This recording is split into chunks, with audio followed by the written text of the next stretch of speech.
the chase, the unexpected twist, the magic. And that's why on Sunday nights, we come to play. Sunday Night NFL on TNT. In Des Moines, watch TNT on Channel 27.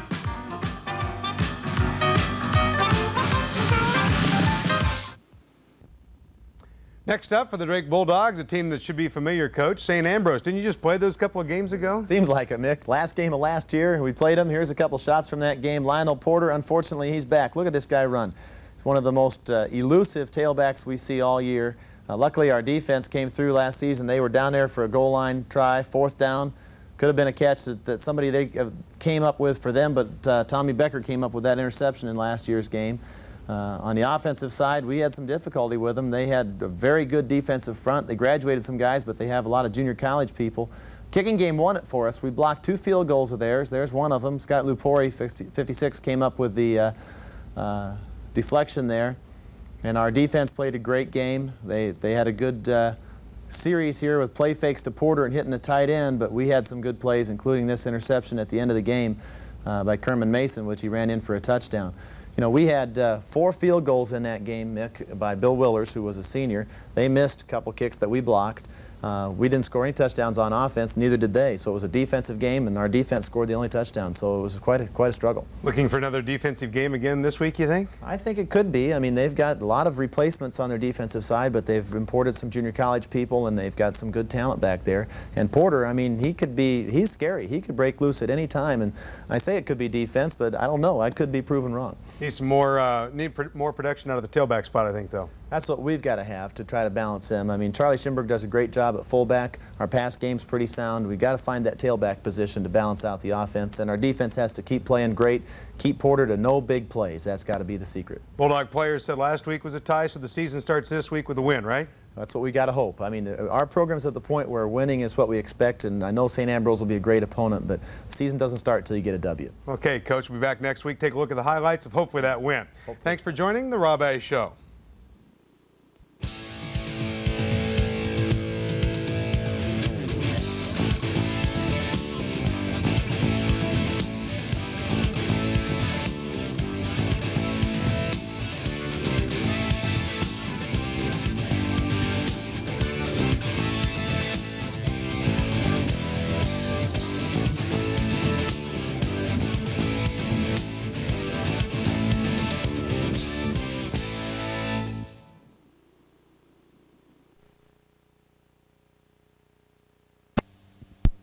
The Rob Ash Show, featuring Drake University football. Head football coach Rob Ash and your host Mick Trier. Brought to you in part by Capital City Buick, Des Moines' new value leaders. And by Home Team Pizza, free, fast delivery. It's a hit.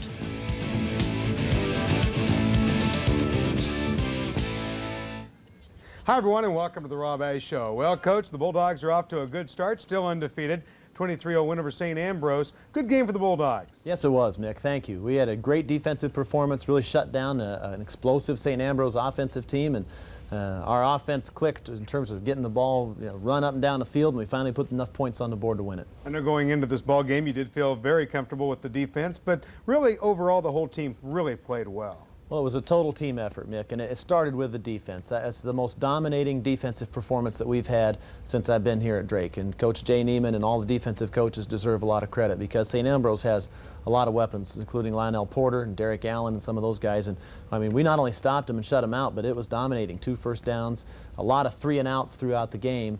But it wasn't just defense by itself because our ball control on the offensive side gradually wore down St. Ambrose, and we had the ball for 42 minutes on offense, so the defense didn't have to play much either. Well, a great win indeed for the Drake Bulldogs. We have highlights of this football coming up. But first, we need to take this break. Quality. And welcome back to the Rob A. Show. Well, Coach, going into the week, I know you felt pretty comfortable going into this ball game. It was going to be a night game for the Drake Bulldogs, which was a little bit interesting for you. Well, it was different for me, Mick. It's my 7th season at Drake and the first night game we've played, so we were unsure exactly about how to do it. We decided to drive out on Saturday, and We had a meal halfway at Iowa City and then got there about 2 hours before the game. And the strangest part was watching all the college games on TV. I never get to see those games. You know, we watched them on the bus on the way over and all that, and it just seemed like the kickoff would never come. But finally got there, and the guys played well, so maybe we should play more at night. Let's take a look at the highlights of this football game. Coach, it had to be just a little cool, I think, going in. It was a perfect night to play. Of course, it was a gorgeous day all day long, and the night was just the same, and it was exciting for the guys to be able to play at night. St. Ambrose came out on, this is their very first offensive play, and look here, they're going to try to go for the bomb. They threw the play fake at us and down the field, and Derek Allen had a step or two on Kerman Mason, but Kerman has great closing speed, and he knocked the ball away. Big, huge play for us, the first play of the game. Number 2 is Lionel Porter. Then the second play of the game, they tried to run him, and we stopped him, so defense dominated from the very beginning. I want to show in the highlights, I'm going to show a lot of third down plays. There was a third down play, a third and about 2, Charlie Schimberg getting a first down. This is another third down. This is our second possession of the game. This was a pass to Jason Grabansky, one of about 6 or 7 that he caught in the game, also on third down. And this is a nice run by Rico Chapman. I think that's a second down play. One of the things we wanted to emphasize in this game was our third down conversions. We were only 2 for 13 against Missouri Western, but we upped that by a tremendous margin in this game. Unfortunately, after converting 3 third downs, we got down there and Schimberg got stopped on the goal line, and Mike McKee had to come in and kick a field goal. That's one area we have some concerns about now is our goal line offense, but the defense did a great job. There's an isolation play. Anthony Fuller and Matt Garvis really stopped the fullback, which stopped Porter. And then here we have a great coverage, but the quarterback buys some time and got a completion over the middle. That was the only first down that St. Ambrose got in the first half of the game, and but it gave him position up in the midfield. Here they're trying to work the outside to Allen, and Mason just will not allow it. He's got another pass breakup. Good matchup over there, but Kerman won the first 2 throws that were thrown in his direction. Now they're going to go again on the play. And watch here, Matt Garvis is going to take this ball away. Bounced off of the tight end's hands. Matt just grabbed it and took it away, and it was ruled an interception. A fabulous play by Matt Garvis gave us the ball. Unfortunately, we couldn't do anything with it, so Brian Peck, subbing for injured Matt Sneller, who's our punter, came in, and all he did is down the ball on the 5-yard line. Great job by Brian. And of course, the defense, when you got him backed up against the wall, you want to keep him there. Garvis made that play. This is still the same series, just a change in quarters. So it's the same series. Anthony Fuller making another good tackle on Porter, and we got the ball out here at midfield. So defense did a great job getting us that opportunity. This is a third down play again. This is a pass from Fletcher to Schimberg. Schimberg delayed, came out of the backfield, kind of tipped the ball around, but made it. Made the catch, and then we had to decide on 4th down whether to go for it or not. Remember, last week we got stopped by Missouri Western on 4th and about that far, and this week we made it. So we're happy about the progress our team has made in 3rd down and 4th down conversions. Still in the same drive here, Fletcher throwing the ball down. Now what happened here, you see the referee throwing his flag right there. That was an interference call because the receiver was being held. Hoskins was being held, and they threw the flag. We tried to decide whether to go for it or not, and decided to go for the field goal. And of course, like always happens when you go for the field goal, sometimes, when you could have maybe tried for it on 4th down, that's the one time you mess up. And so we didn't kick it very well, missed the field goal, and we're disappointed about that missed opportunity. Here's a good series of plays. 2nd down play, they throw about a 5-yard completion to the out, and so on 3rd down they tried to throw it again, but Tommy Becker wasn't fooled twice. Great coverage. Brian Andrews also got a hand in the quarterback's face, and so defense stopped him again without a 1st down. Here's our only turnover of the game. Excellent run by Rico Chapman, but he got stripped in the secondary. Good hustle by Nate Schneider and some of the guys. Garrett LaFleur trying to get the ball out, but unfortunately it was a turnover, so St. Ambrose got a good chance. They tried to take advantage with a crossing pattern to the tight end, but B.J. Hellier did a good job coming off the deep ball, reacting up and knocking the ball out of the tight end's hands. And then Jay Smirka with excellent pressure there, getting a sack. We've got to have more sacks out of our defensive front. Jace did a great job there getting one for us, so the turnover didn't hurt us. And then Rico Chapman, very next possession, very next carry. Look, he atones for the fumble with a nice run, wrapped the ball up right there as he was getting tackled, so he was back and gave us a good push there right before the halftime. Here's Fletcher dropping back. This is an outstanding play right here by Jason Grabansky. This is right before the half. We needed a big play, and Jason makes a one-handed grab, and we've got it on replay. This is the same play again. Grabansky at the top of the screen, releasing down the middle. Here's the throw. And the thing you got to know when you run this seam route is that there's safeties coming. Look at Grabber. They call him Grabber. That's his nickname because he does have excellent hands. going up in the air on Roy's pass, getting the ball with one hand and bringing it down. And now maybe the best part about the catch is here comes the other safety across with a tremendous shot on Jason right after he grabbed the ball. But he hangs on, even though he takes a shot.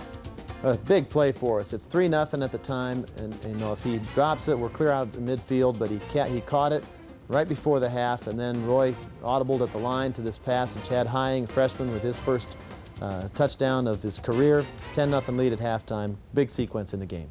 We'd like to show some of the fine sponsors we have for the Raw-Bash Show.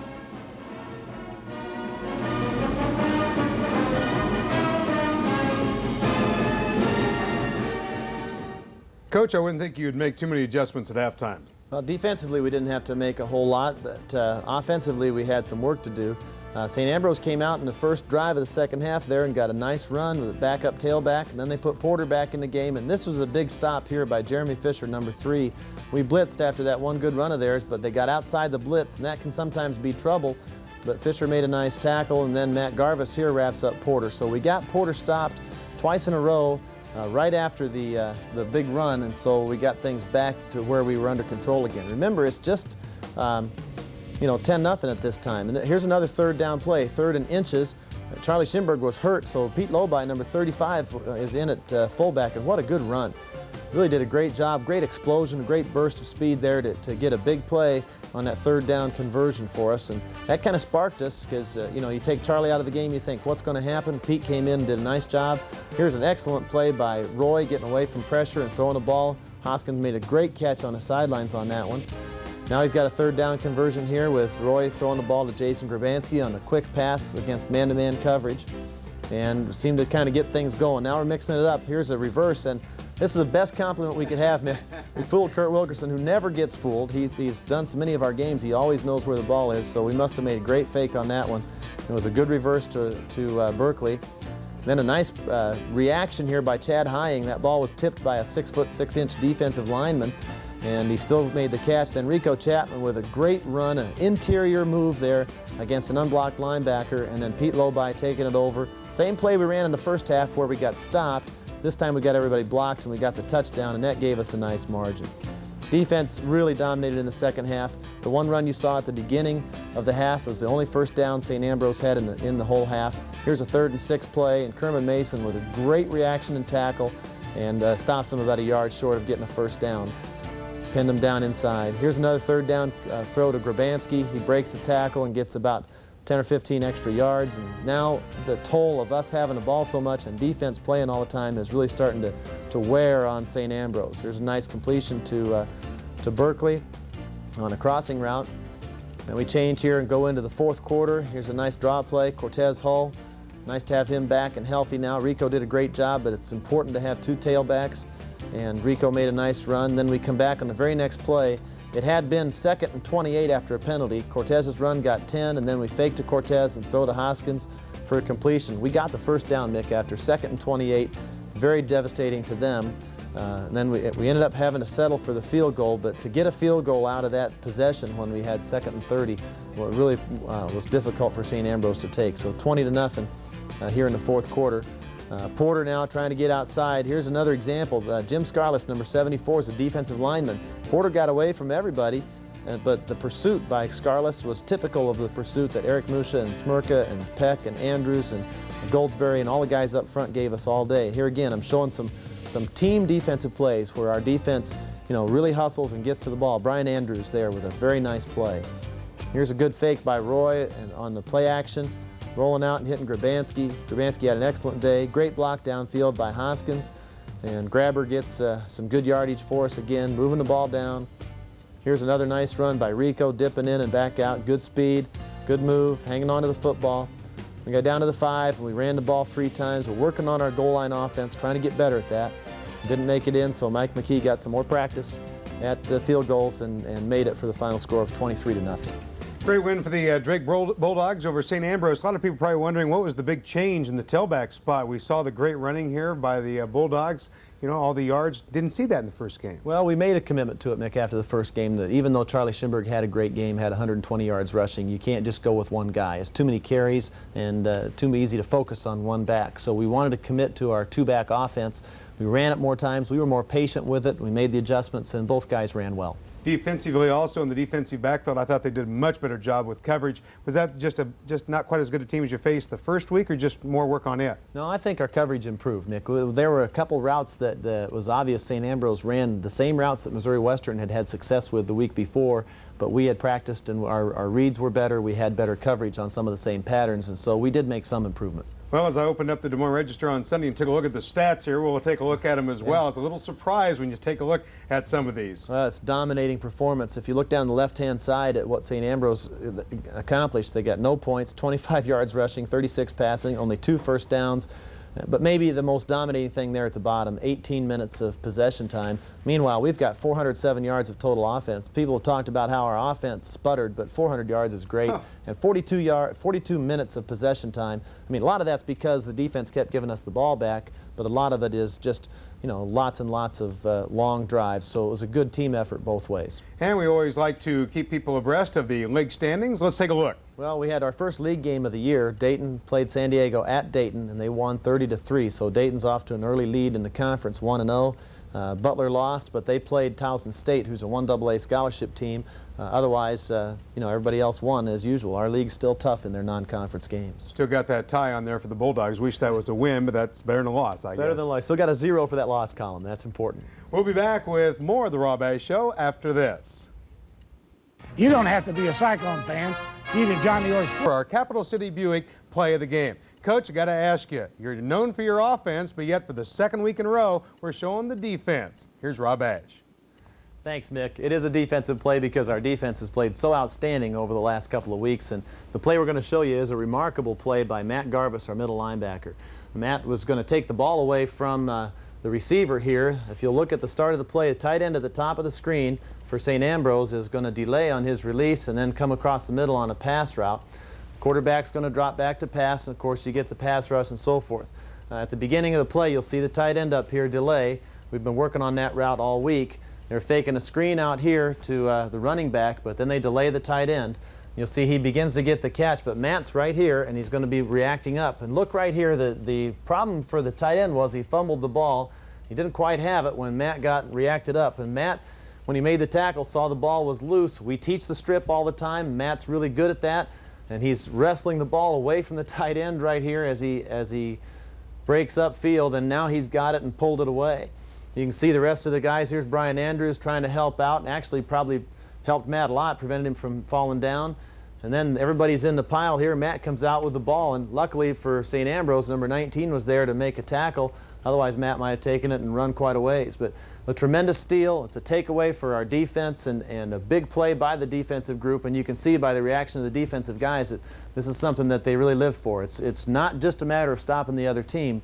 It's a matter of taking the ball away from them, too. And that's what our defense has been doing so well. And a great job by the defense. Hopefully next week it's going to be the offense. Home Team Pizza player interview is next. Here's Glenn Norman. Well, a good night, a nice cool night for running here at St. Ambrose, and a guy who did an awful lot of that, keeping track of a speedy back and a speedy receiver, is our guest on this week's show, Kerman Mason, the fine cornerback for the Drake Bulldogs, a senior. And Kerman, boy, a couple of guys they had with some real talent in Lionel Porter, their tailback, and their receiver in Derek Allen, a transfer from Western Illinois. You guys just shut them down tonight.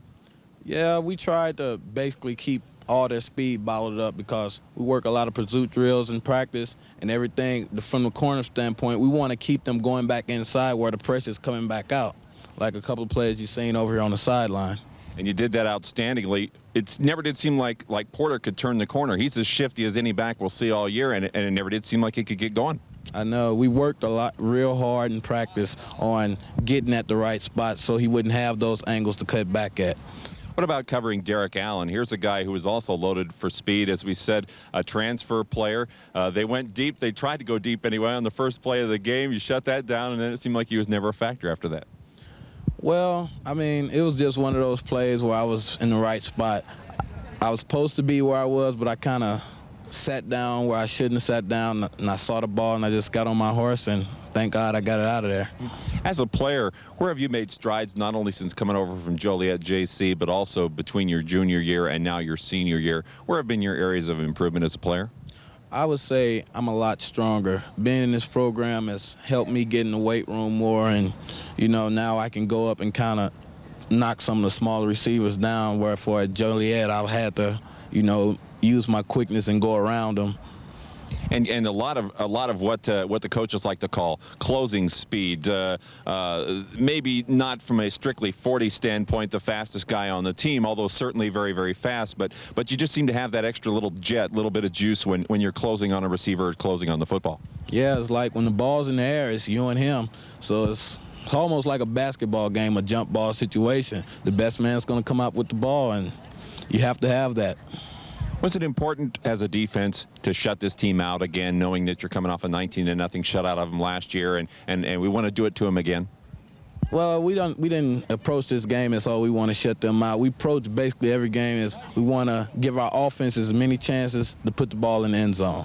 And they really worked well with the defense. It was really a total team effort because when they control the football, you guys don't have to be on the field quite as much. Yes, they gave us a lot of rest so we can come out and put forth the effort that we did. Have you set personal goals for yourself coming into your senior campaign, in addition to the team goals, obviously, to try and win the Pioneer Football League title and whatnot? Are there personal things that you'd like to get accomplished? Well, not really. What I really want to do, I want to be solid for this team. When something comes my way, I want them to know that I'll be there. You know, so when something happens like last year, I had a couple of plays that I made and I didn't make. I want to always be able to make that play.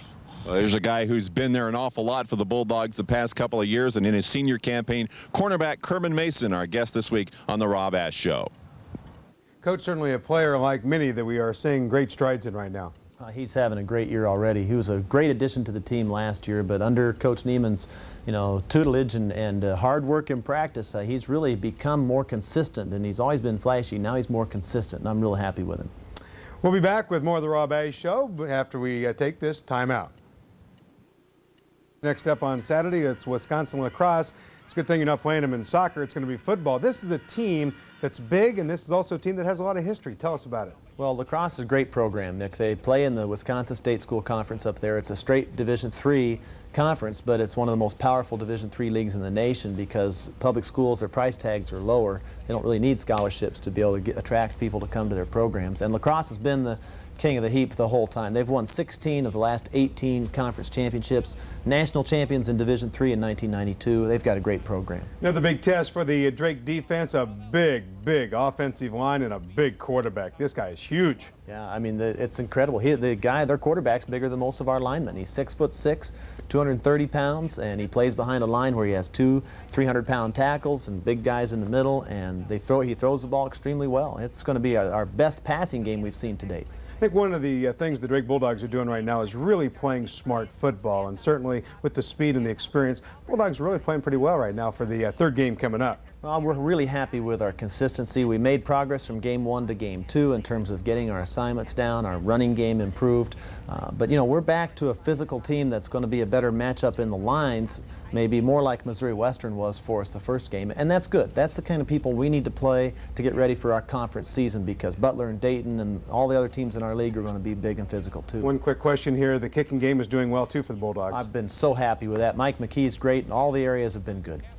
Well, the Bulldogs play on Saturday. It's going to be a 1 o'clock kickoff time. Don't forget if you want to hear it on the radio. Hope you enjoyed the Rob Ash Show. We'll see you next week.